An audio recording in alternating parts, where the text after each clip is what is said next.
दोस्तों नमस्कार, उम्मीद कर रहा हूं आप सब लोग अच्छे होंगे। गेट ट्रिकोपीडिया के लास्ट सेशन में हम पावर फैक्टर को समझ रहे थे। तो लास्ट एपिसोड में हमने देखा था कि कैसे हम active power, reactive power, apparent power and power factor को कैलकुलेट करते हैं। आज का जो एपिसोड है इसमें हम देखेंगे कि जब मल्टीपल फ्रीक्वेंसी आ जाती हैं सोर्सेज में, तो उस केस में active power, power factor, apparent power, ये सब कैसे कैलकुलेट की जाती है। ठीक है, जरा देखिए, सोचिए मेरे पास कोई सर्किट है और इस सर्किट पे यहां पे हमने कोई सोर्स लगाया है, ठीक है, और ये है VST सोर्स वोल्टेज, और यहां से जो करंट है वो IST जा रहा है। अब मान लीजिए इस VST के अंदर मल्टीपल फ्रीक्वेंसी कंपोनेंट हैं, जैसे कि 20 + 10 sin ω0t + 4 sin 2 ω0t + some 30 degree + 8 cos 3 ω0t - 30 degree. सोचिए ऐसे कुछ कंपोनेंट है, अलग अलग फ्रीक्वेंसी के। डीसी फ्रीक्वेंसी, डीसी आ गया 0 हर्ट्ज, ये आपका ω0, ये 2 ω0, ये 3 ω0। तो ऐसे मल्टीपल फ्रीक्वेंसी के कंपोनेंट हैं इसमें, ठीक है। ऐसे ही अगर मैं IST की बात करूं तो IST में ऐसे आ गया 5 + 2 sin ω0t - 60 degree + 3 sin 4 ω0t + 8 cos 2 ω0t + 60, ऐसे दे दिया। तो इसमें भी देखो मल्टीपल फ्रीक्वेंसी आ रखी है। अब इस केस में अगर मैं आपसे पूछूं find input power factor, input power factor क्या होगा? इनपुट पावर फैक्टर का मतलब सोर्स को कितना पावर फैक्टर नजर आएगा, ये आपको कैलकुलेट करना है। तो अब यहां पे कैसे कैलकुलेट करें? अब यहां पे पिछला रूल नहीं लग सकता। पिछला रूल कौन सा? कोसाइन ऑफ θv - θi वाला, या फिर इंपीडेंस कैलकुलेट करके आप जो निकालते हो वो रूल नहीं लगेंगे। क्यों? क्योंकि अलग अलग फ्रीक्वेंसी पे इसका अलग अलग इंपीडेंस आपको देखने को मिलेगा। प्रॉब्लम ये है। दूसरी बात, θv - θi करोगे, वोल्टेज का एंगल माइनस करंट का एंगल करोगे, तो वोल्टेज का एंगल डिफाइन कैसे करोगे? यहां पे तो अलग अलग फ्रीक्वेंसी है भाई, तो यहां पे आप वो तरीका नहीं लगा पाओगे। यहां पे अब आपको एक अलग अप्रोच लगानी होगी।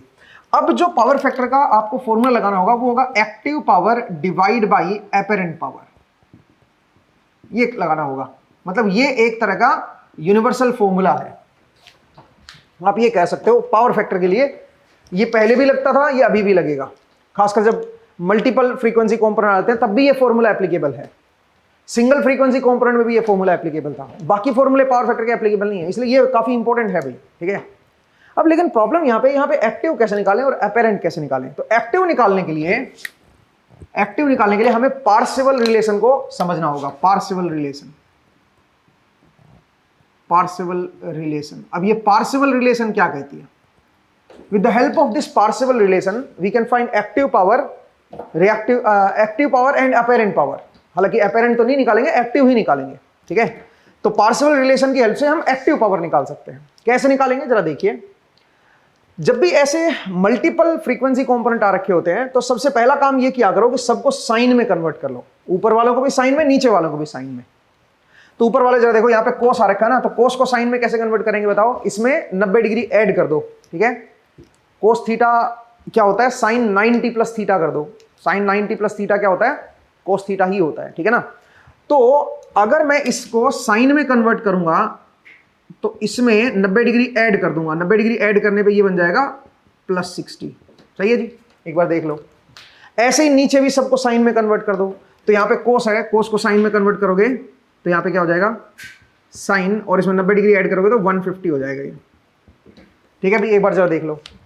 तो हर एक चीज को आपको सबसे पहले क्या करना है, साइन में कन्वर्ट कर देना है। ठीक है, या सबको कोस में कर लो, एक ही बात है, या सबको साइन में कर लो। अब क्या करना है, अब पार्शियल रिलेशन से एक्टिव पावर हम कैसे निकालेंगे वो जरा देखिए। एक्टिव पावर P जो निकालेंगे हम लोग वो कैसे निकालेंगे। सबसे पहले डीसी कंपोनेंट देखो, वोल्टेज और करंट में।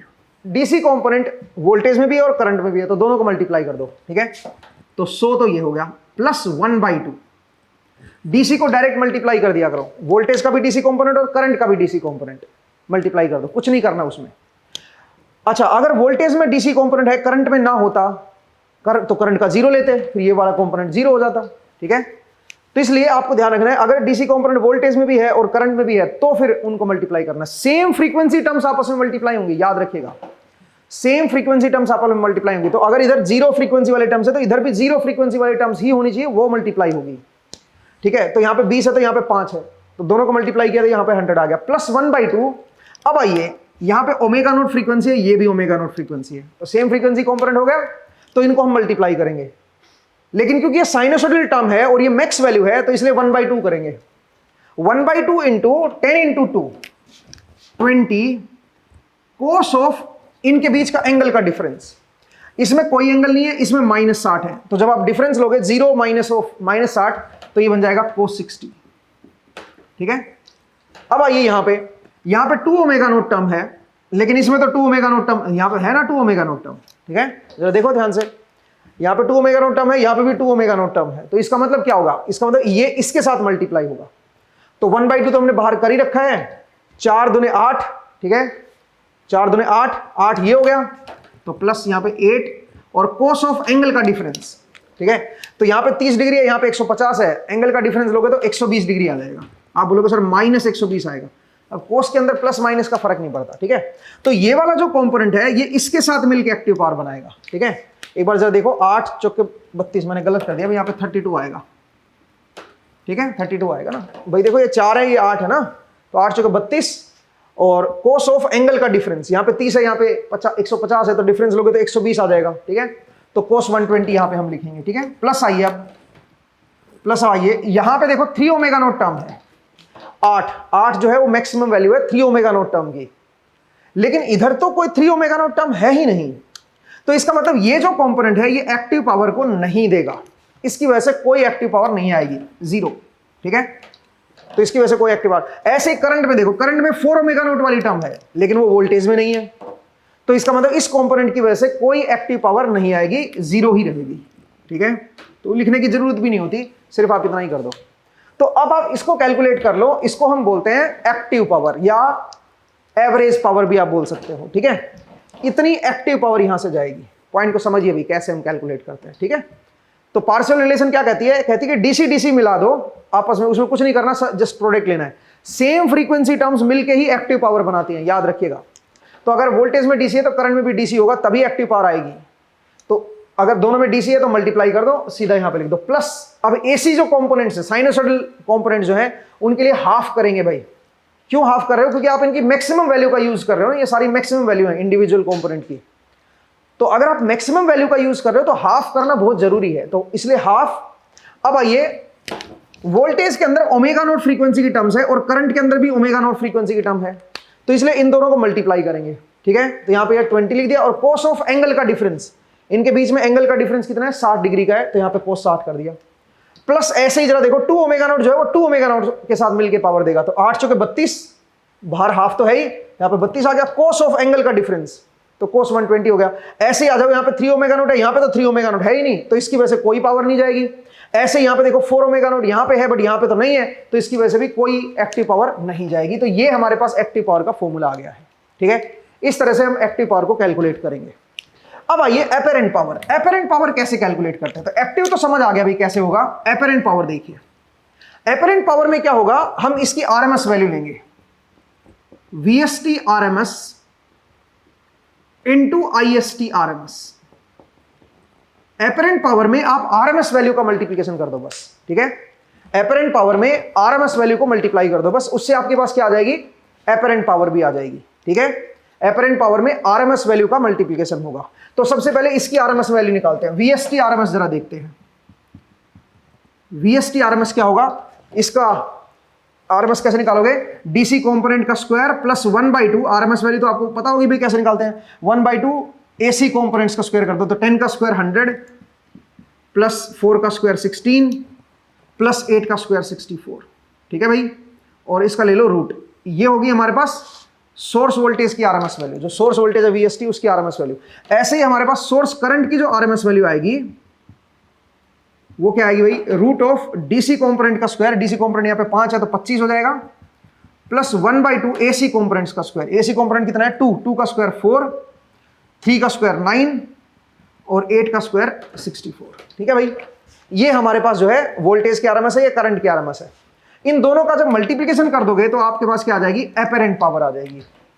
और उसके बाद दोनों का रेशियो ले लो भाई, एक्टिव अपॉन एपरेंट, आपके पास क्या आ जाएगा, इनपुट पावर फैक्टर आ जाएगा, ठीक है। तो आप जरा देखिए कि कैसे हम यहां पे पार्शियल रिलेशन से एक्टिव पावर निकालते हैं और उसके बाद फिर पावर फैक्टर को कैसे कैलकुलेट किया जाता है, ठीक है।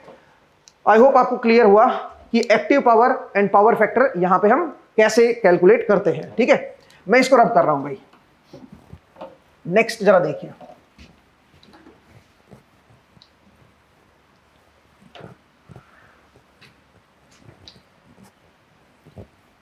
तो हमने देखा एक्टिव पावर कैसे निकालेंगे एंड एपरेंट पावर कैसे निकालेंगे। सवाल यहां पे होता है कि क्या सर मल्टीपल फ्रीक्वेंसी के कंपोनेंट्स के केसेस में हम रिएक्टिव पावर निकाल सकते हैं? नहीं भाई, रिएक्टिव पावर नहीं निकाल सकते हो। दूसरी बात, रिएक्टिव पावर जो है, जैसे आपने पहले पढ़ा था कि एक्टिव का स्क्वायर प्लस रिएक्टिव का स्क्वायर का रूट ले लेंगे तो हमारे पास एपरेंट पावर आ जाएगी, वो फॉर्मूला भी अब यहां पे एप्लीकेबल नहीं है। वो जो फॉर्मूला जो था वो केवल और केवल सिंगल फ्रीक्वेंसी कंपोनेंट पे ही एप्लीकेबल है। मतलब वोल्टेज के अंदर जो फ्रीक्वेंसी है वही करंट में भी होनी चाहिए और वो एक ही कंपोनेंट होना चाहिए। ऐसा नहीं कि वोल्टेज में दो कंपोनेंट है, ओमेगा नोट और 2 ओमेगा नोट, और करंट में केवल एक ही कंपोनेंट है, ओमेगा नोट या फिर 3 ओमेगा नोट या 5 ओमेगा नोट, और डिफरेंट कंपोनेंट भी हैं। तो उस केस में रिएक्टिव के लिए हम वो फॉर्मूला नहीं लगाएंगे जो आप पहले करते थे, और P square plus Q square का रूट जो है वो अपेरेंट पावर को स्क्वायर को रिप्रेजेंट नहीं करेगा, ठीक है। इस चीज को ध्यान रखिएगा। हायर फ्रीक्वेंसी कंपोनेंट या हायर टर्म्स अगर आ जाती हैं तो इन दैट केस हम पावर फैक्टर निकाल सकते हैं, हम एक्टिव पावर निकाल सकते हैं, हम अपेरेंट पावर निकाल सकते हैं, बट रिएक्टिव का कोई मीनिंग नहीं है यहाँ पे, ठीक है। इस चीज को आप बस थोड़ा सा ध्यान रखिएगा, ठीक है। आगे बढ़ते हैं। नेक्स्ट अब हम बात करेंगे कॉम्प्लेक्स पावर की, ठीक है। कॉम्प्लेक्स पावर, कई बार जो है ये कॉम्प्लेक्स पावर की टर्म भी हम एनकाउंटर करते हैं, ठीक है। अब ये क्या होती है, तो कॉम्प्लेक्स पावर भी अगेन सिंगल फ्रीक्वेंसी टर्म्स के लिए मैं बता रहा हूं, मतलब हार्मोनिक जिसमें आ जाए या हायर फ्रीक्वेंसी टर्म्स जिसमें आ जाए, तो उसके लिए मैं इस चीज को एक्सप्लेन नहीं कर रहा हूं। कॉम्प्लेक्स पावर क्या होती है दोस्तों, जैसे वोल्टेज सोर्स दे रखा है, करंट आपको दे रखा है, ठीक है। तो इसकी आरएमएस वैल्यू मैं वीएस बोल रहा हूं और एंगल थीटा भी बोल देता हूं, और इसकी आरएमएस वैल्यू को आईएस लिख रहा हूं, एंगल थीटा आई लिख देता हूं, ठीक है। तो ये हमारा एंगल है और ये आरएमएस वैल्यू है, ठीक है, और ये हमारा वोल्टेज की आरएमएस वैल्यू है, उसका एंगल है थीटा वी। अब जरा देखिए, तो कॉम्प्लेक्स पावर क्या होती है, कॉम्प्लेक्स पावर होती है V I conjugate, V I conjugate. इसका रियल पार्ट होगा एक्टिव और इमेजिनरी पार्ट होगा रिएक्टिव, ठीक है भाई। इस तरह से हम कॉम्प्लेक्स पावर को दिखाएंगे। अब जरा देखिए, वी आई कॉन्जुगेट करोगे तो वी क्या है, वी है मेरा V s angle theta V, और आई कॉन्जुगेट करोगे तो क्या बनेगा, तो मैग्नीट्यूड का कॉन्जुगेट तो आई एस ही रहता है, कॉन्जुगेट लेने से एंगल आपका नेगेटिव हो जाता है, थीटा आई, ये बनेगा भाई। अब जरा देखो, अगर मैं दोनों को मल्टीप्लाई कर दूंगा तो ये बन जाएगा वी एस आई एस, और एंगल में क्या बनेगा, थीटा वी माइनस थीटा आई। अब जरा देखो, यहां से अगर मैं इसका कोसाइन ले लूंगा तो इसका रियल पार्ट आ जाएगा, ये इसका रियल पार्ट आ गया कोसाइन लेने से, और इसका अगर मैं साइन ले लूंगा तो इसका इमेजिनरी पार्ट आ जाएगा, sine of theta V minus theta, ये इसका इमेजिनरी पार्ट आ गया। तो ये जो है ये हमारे पास एक्टिव पावर आ गई, ये हमारे पास रिएक्टिव पावर आ गई, ठीक है। तो इस तरह से आप जो है ना कॉम्प्लेक्स पावर को लिखते हो। लेकिन कॉम्प्लेक्स पावर में एक चीज ध्यान देने वाली है, और वो ये है कि जो प्लस जे क्यू होती है ना, ये लैगिंग रिएक्टिव पावर होती है। जैसे मान लीजिए मैं कॉम्प्लेक्स पावर बोल रहा हूं 20 प्लस J40 VA, ये आपको कॉम्प्लेक्स पावर दे रखी है, ठीक है। अब यहां पे 20 वॉट तो एक्टिव हो गई, ये जो रिएक्टिव है ना, ये आपकी लैगिंग रिएक्टिव है भाई, इसको हम लैगिंग रिएक्टिव बोलेंगे। लैगिंग क्यों बोलेंगे बताओ? क्योंकि प्लस जे में है। अगर प्लस जे में है तो लैगिंग रिएक्टिव है, ध्यान रखिएगा। अगर ये माइनस जे में होती तो इसको हम लीडिंग रिएक्टिव बोलते हैं, ठीक है। बस इसमें ये थोड़ा सा डिफरेंस है, इसको ध्यान रखिएगा। प्लस जे में अगर है तो लैगिंग रिएक्टिव होगी और माइनस जे में है तो लीडिंग रिएक्टिव होगी, ठीक है। इस चीज को थोड़ा सा आपको ध्यान रखना है। कॉम्प्लेक्स पावर कैसे कैलकुलेट किया, तो कॉम्प्लेक्स पावर कुछ नई चीज नहीं है। कॉम्प्लेक्स पावर में बस एक्टिव और रिएक्टिव दोनों को एक साथ लिख देते हैं बस। अगर आप इसका मैग्नीट्यूड निकाल लोगे तो अपेरेंट पावर आ जाएगी, P² + Q² का रूट हो जाएगा वो, ठीक है। तो उससे अपेरेंट आ जाएगी। तो पॉइंट को समझिए। और ये कहां पे एप्लीकेबल होती है बताओ? अगेन सिंगल फ्रीक्वेंसी टर्म्स जहां पे आ रखी हो, जब जिसमें हार्मोनिक्स ना हो, हाई फ्रीक्वेंसी कंपोनेंट जिसमें नहीं होने चाहिए, ठीक है। तो उस केस में आप जो है ये सब एक्सप्लेन कर सकते हो, इसको समझ सकते हो, ठीक है। नेक्स्ट जरा देखिए भाई, तो ये मैंने आपको बताया कॉम्प्लेक्स पावर का। अब देखिए, जैसे मान लीजिए मेरे पास कोई सर्किट है, ठीक है, मेरे पास कोई सर्किट है, उसमें ये लोड A है, ये लोड B है और यहां पे लोड C है। तो अलग अलग ऐसे ऐसे लोड है A B C, ठीक है। और यहां पे मेरे पास सोर्स लगा हुआ है VST। अब हर एक लोड में आपको एक्टिव रिएक्टिव अपेरेंट कुछ कुछ दे रखा है। जैसे मान लीजिए लोड A में आपको दे रखी है एक्टिव और इसका पावर फैक्टर आपको दे रखा है, इसमें आपको रिएक्टिव दे रखा है और अपेरेंट पावर दे रखी है। लोड C में आपको एक्टिव दे रखी है और रिएक्टिव दे रखी है। आपको बताना है सोर्स से इसका कितना पावर फैक्टर नजर आएगा, इस सर्किट का पावर फैक्टर सोर्स को क्या नजर आएगा। तो एक काम करते हैं, हम सोर्स से टोटल एक्टिव निकाल लेते हैं और टोटल रिएक्टिव निकाल लेते हैं, ठीक है। सोर्स से कितनी टोटल एक्टिव गई है वो निकाल लेते हैं और टोटल रिएक्टिव कितनी गई है वो निकाल लेते हैं, ठीक है ना। जो पावर फैक्टर टोटल एक्टिव कितनी है, टोटल रिएक्टिव कितनी है वो निकाल लेते हैं, उससे फिर टोटल अपेरेंट भी निकल जाएगी, ठीक है। और उसके बाद फिर एक्टिव डिवाइड बाय अपेरेंट करके हम सोर्स से क्या पावर फैक्टर नजर आएगा वो निकाल सकते हैं। मतलब कहानी जो है वो सिंपल है, प्रोसेस मैंने आपको बता दिया। लेकिन अब यहां पे इंपॉर्टेंट क्या चीज है उसको जरा समझिए। देखो पहले केस में एक्टिव दे रखी है और पावर फैक्टर दे रखा है, तो अब हम यहां पे क्या करेंगे, हम यहां पे रिएक्टिव को कैलकुलेट करेंगे। कैसे कैलकुलेट करोगे जरा देखिए। पावर फैक्टर, एक्टिव पावर जो होती है उसको अगर मैं पावर फैक्टर से डिवाइड कर दूंगा तो हमारे पास रिएक्टिव पावर आ जाएगी, ठीक है। एक्टिव पावर को अगर मैं पावर फैक्टर से डिवाइड कर दूंगा तो रिएक्टिव पावर आ जाएगी, ठीक बात है। तो इसका मतलब मैं यहां पे रिएक्टिव पावर निकाल लूंगा। दूसरी बात, पावर फैक्टर अगर लैगिंग है, मैंने उल्टा बोल दिया भैया, माफ कीजिएगा। अगर मैं एक्टिव पावर को पावर फैक्टर से डिवाइड कर दूंगा तो हमारे पास अपेरेंट पावर आ जाएगी, ऐसा आ जाएगा, ठीक है। ऐसा पावर फैक्टर का मतलब कोस फाई देना। एक्टिव पावर को अगर मैं पावर फैक्टर से डिवाइड कर दूंगा तो अपेरेंट पावर आ जाएगी। और अगर एक बार अपेरेंट पावर आ गई है तो फिर हम रिएक्टिव पावर निकाल सकते हैं, S sin फाई, ठीक है।